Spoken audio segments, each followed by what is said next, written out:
Marhaba. Right now I want to talk about long and short vowels in the Arabic alphabet. In written Arabic, we have three basic flavors of vowel that correspond roughly to the A, U, and I sounds in English. A, U, I. And we can represent those three vowels in two different ways. One with a whole letter, alif for A, waw for U, and ya for I, or with their so-called short vowel counterparts, fatha, dhamma, and kasra, which we're usually going to encounter as a mark above another letter. Technically, these short vowels aren't actually letters in the alphabet. If we're singing an alphabet song, we wouldn't include them. And the long vowels are letters that we'll need to include in a word in order to spell that word correctly, whereas those short vowels, those diacritical marks, are something that we can usually expect not to see in a written word, with a couple of significant exceptions such as poetry and holy texts and resources for learners like your textbook, which will probably include them on new vocabulary as you acquire it so that you have a guide for accurate pronunciation.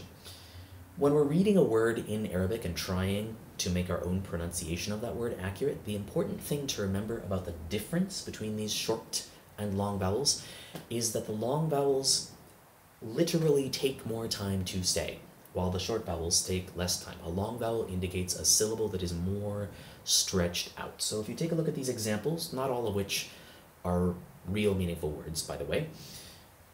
Right here we have bat with a long stretched out alif, but over here we just have a fatha, so I'm going to crunch that syllable a little shorter. Bat.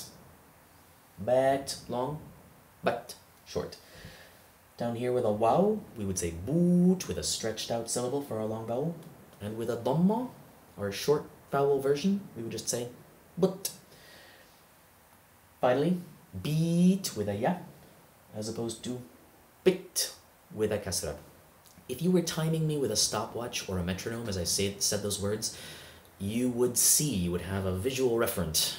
You could log that the first syllable takes longer to say than the second one in these examples. So as you're trying to internalize this, one thing that I would recommend is to think of it as a little bit of a music class, and you can tap or clap along. The long vowel in bat should take 2 beats. Bat. And the short vowel should only take 1.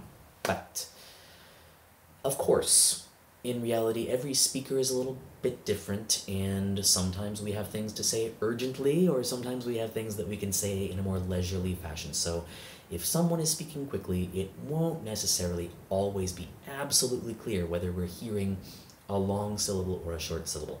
But the more practice you put into that examination as you're learning these letters initially, of 2 beats versus 1, long versus short, the more likely it is that you're going to attain consistent success in distinguishing between the two.